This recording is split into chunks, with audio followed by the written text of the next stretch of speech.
Olá, a paz do Senhor, meu irmão, minha irmã.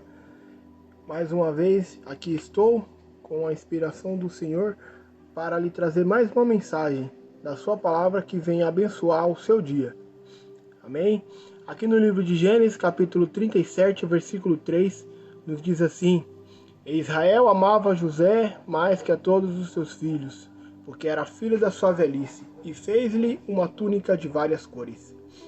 Aqui a história de José nos relata que Jacó o amava muito mais do que os outros filhos, por causa que era o filho da sua velhice, né? Logo após José ainda teve Benjamim.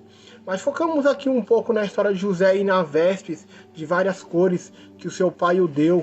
Naquela época era uma coisa muito difícil ter vários tipos de cores, então dá-se a imaginar que essas vestes, essa túnica de várias cores que Jacó deu a José, era uma túnica que simbolizava a honra, era uma túnica que poderia muito bem ser usada pela realeza, né? Poderia ser usada ali para uma pessoa que, né, que chamaria a atenção por onde passasse, por causa da raridade de ter muitas cores numa roupa só. E assim era José, né, abençoado e agraciado pelo seu pai.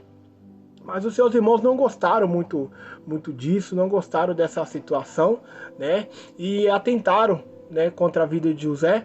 Mas eu quero focar um pouco nas vestes que José tinha. Após José ter usado essas vestes, os seus irmãos terem invejado, assim arrancaram as vestes dele, salpicaram as vestes dele com sangue, pisotearam e deram ao pai, né? E o pai ficou muito triste porque aquela veste feita com tanto carinho, com tanto esforço, se perdeu, e junto com as vestes veio a história que também o seu filho se perdeu, né? E é uma coisa muito interessante a gente parar um pouco para imaginar como os irmãos de José tiveram a coragem de fazer isso com o próprio irmão. A que ponto chega a inveja? Talvez isso esteja passando na sua vida por esse momento, ou você já passou de ter algo e uma pessoa que estava próxima a você te deu um conselho, aquela pessoa te deu ali uma ajuda, e você pensando que ia ser bom, mas acabou te prejudicando, e você acabou perdendo aquela coisa que você tanto gostava, aquela coisa que você tanto almejava, né? Mas em tudo isso eu quero que você continue a me ouvir, porque a situação vai mudar. Apesar que na história de José se piorou um pouquinho, após ter acontecido isso, José foi vendido pelos seus próprios irmãos e se tornou um escravo. Ali trocou-se aquelas vestes que ele tinha por veste nenhuma, porque tiraram as vestes dele, e depois se tornou ali as vestes de escravo. Que situação que se tornou a vida de José um pouco mais difícil. Agora, antigamente ele tinha honra e agora ele era escravo, ele tinha que fazer o que os outros mandavam, tinha que obedecer. Mas um detalhe muito importante é que em todos os momentos ele não negou a Deus, ele não blasfemou contra Deus, o Deus do seu pai, o Deus do seu avô, o Deus do seu bisavô, no qual ele conhecia a história, no qual ele conhecia tudo que Deus tinha feito pela vida deles. E ali com aquelas vestes de escravos, ele continuou servindo a Deus, continuou sendo fiel a Deus, de ter ali naquela situação, mesmo aquela situação sendo difícil, ele não parou ali de ser fiel. Porém, veio a luta, veio a tribulação, veio a aflição. Na história de José veio em forma de uma tentação, e ele fugiu daquela tentação. Não se dá a imaginar o como isso pode ter sido difícil para um jovem daquela idade.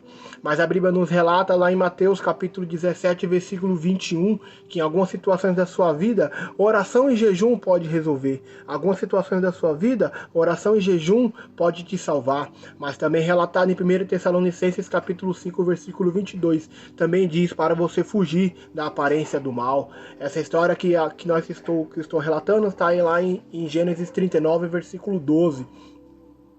E ali, após ele ter sido injustiçado, mesmo tendo fugido, ele foi preso. E ali aquela veste de escravo foi trocada por uma veste de preso. Injustamente, sim, mas teve uma situação que ele teve que passar.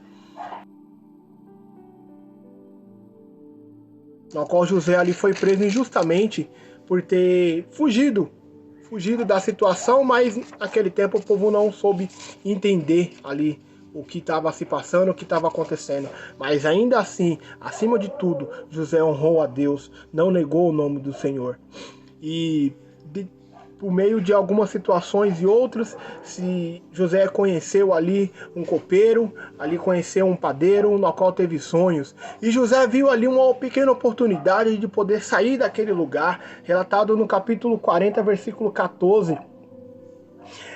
José ali, ao transmitir ali pela graça e a misericórdia do Senhor, a tradução do sonho do copeiro, ele quis ali intentar com as suas próprias forças, dar o seu jeitinho de sair ali da prisão, dizendo para o copeiro: ô copeiro, lembra de mim, porque eu tô aqui injustamente, né?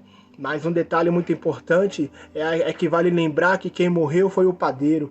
Caso o copeiro tivesse se lembrado de José, caso o copeiro tivesse ali chegado até o faraó e dito para o faraó o que tinha acontecido com José, o faraó podia se compadecer dele e dar um cargo para José como uma forma de desculpa, né? E o único cargo que teria seria o cargo de padeiro.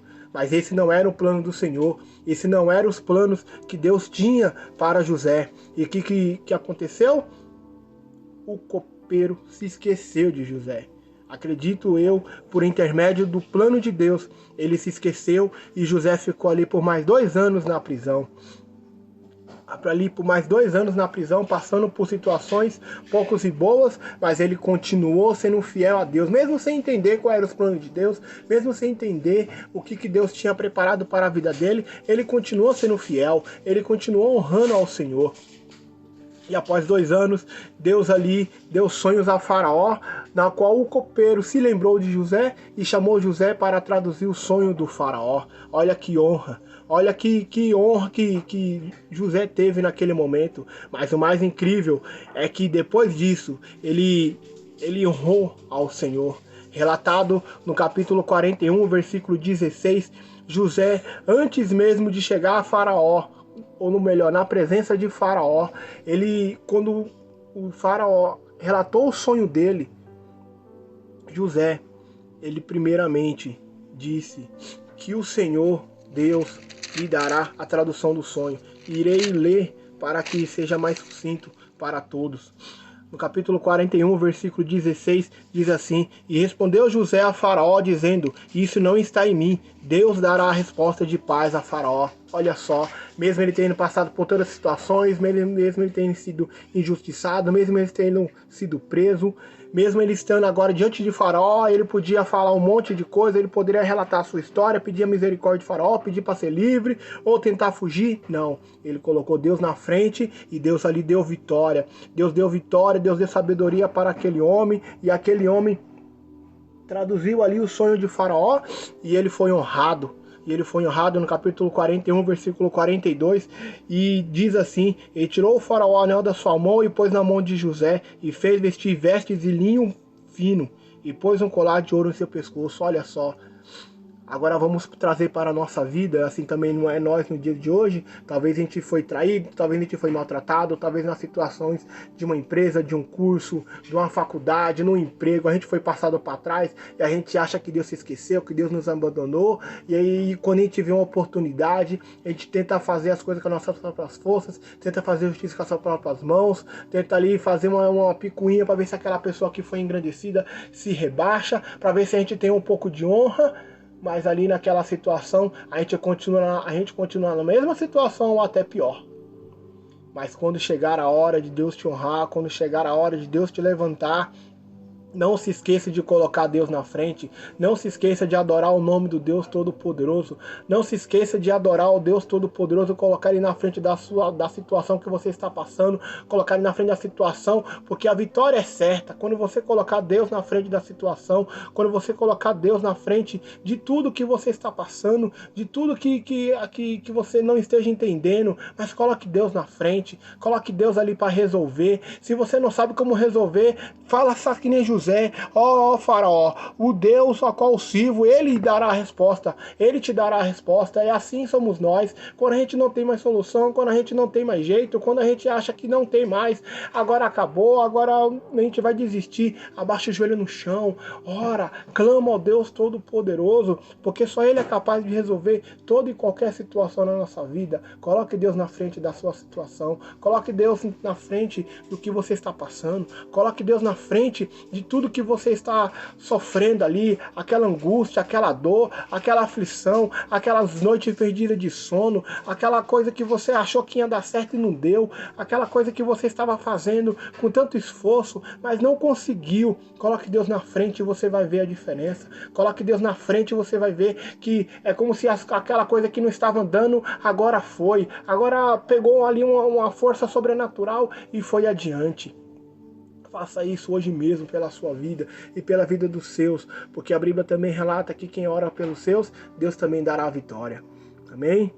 Eu quero no momento orar pela sua vida, se tiver um momento, por favor. Deus Todo-Poderoso, Criador dos céus e da terra, Deus Santo, Deus digno de toda a honra, de toda a glória, aqui está essa pessoa do outro lado, ó Deus, que está me ouvindo, Senhor Jesus, por esses 10 minutos, Senhor Jesus, que esses 10 minutos venham, Senhor meu Deus, fazer diferença na vida dela, que ela venha tomar uma decisão diferente agora, a partir de agora, nesse momento, a partir desse momento ela venha tomar uma diferença, Senhor Jesus, no seu modo de agir, no seu modo de falar, no seu modo de interpretar a vida e as situações da sua vida, porque a partir de agora, Senhor Jesus, ela estará entregando os seus caminhos, seus caminhos dela, Senhor Jesus, nas tuas mãos, Senhor Jesus. Estará entregando, Senhor Jesus, os afazeres, os planos, os direitos, os deveres, Senhor Jesus. Estará entregando tudo nas suas mãos, o que ela tem que fazer, o que ela deseja fazer, o que ela sonha fazer, Senhor Jesus. Está entregando nas suas mãos, Senhor Jesus. E assim como está entregando nas suas mãos, ela está confiando que só o Senhor pode resolver, que só o Senhor pode fazer, só o Senhor pode, Senhor Jesus, realizar ali o desejo não somente do coração dela, mas também alegrar esse coração que chora, alegrar essa vida que clama, alegrar, Senhor Jesus, esse coração, Senhor Jesus, que muito necessitado está, Senhor Jesus. Faça morada nessa vida, nesse coração, Senhor Jesus. Faça a sua vontade, Senhor meu Deus. Mas olhe também, Senhor Jesus, para o desejo dessa pessoa, Senhor Jesus. Dá-lhe a paz, dá-lhe a tranquilidade, Senhor Jesus. Dá-lhe, Senhor Jesus, uma boa noite de sono, dá-lhe um bom descanso, dá-lhe a paz de espírito, ó Pai. Porque o Senhor entrou na situação e agora a pessoa pode descansar, porque essa situação está na mão daquele que tudo pode, está na mão daquele que tudo pode resolver, está na mão daquele que tudo pode fazer, está na mão daquele que fez os céus e a terra e com uma palavra muda céus e terra. Por favor, Senhor Jesus, ouça essa nossa pequena oração, ouça esse meu pequeno clamor por essa vida, ó Deus. Assim eu te peço e te agradeço, Senhor meu Deus. Entra nessa vida, nessa casa, nessa família, Senhor Jesus, e faça morada, Deus. Eu sou Fernando, mais um vídeo aqui para ajudar a sua vida. Que Deus venha te abençoar cada dia mais. Amém? Deus te abençoe.